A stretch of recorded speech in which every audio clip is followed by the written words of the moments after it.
জয় শ্রীরাম। প্রিয় ভক্তগণ, আগামী রবিবার রামনবমী মহা উৎসব।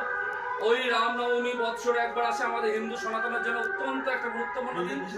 এই দিনে আপনারা 28টা আকন্দ পত্র জোগাড় করবেন এবং সেই 28টা আকন্দ পত্রে পড়ে রাম সীতা এই নামটা সিঁদুরের মধ্যে তেল দিয়ে গুলে কাঠি দিয়ে লিখবেন।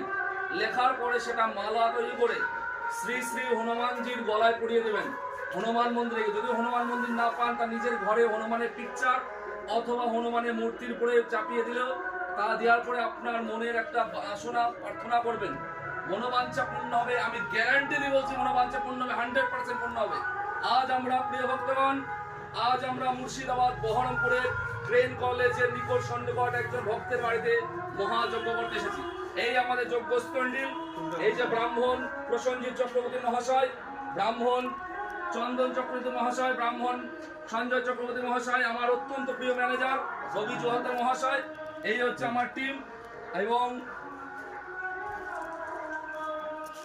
ব্রাহ্মণ দুর্গাপ্রসাদ চক্রবর্তী মহাশয়, এই আমার টিম। এই স্তন্ডিল জোগাড় হয়ে গেছে ইতিমধ্যে। আমাদের এবার যজ্ঞ শুরু হবে, আমাদের ভক্ত উপস্থিত হতে চলেছে। জয় শম্ভু, জয় শ্রীরাম, জয় সীতারাম, জয় বজরংবলী, জয় হনুমান। প্রিয় ভক্তরা, যে টোটকাটা দিলাম, টোটকাটা অত্যন্ত গুরুত্ব সহকারে শুনবেন এবং টোটকাটা পালন করবেন।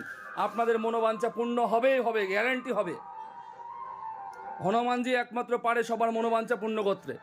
জয় শম্ভু, হর মহাদেব, মহাদেব মহাদেব, সবাই বলো একবার জয় শ্রীরাম, জয় শ্রীরাম বলো।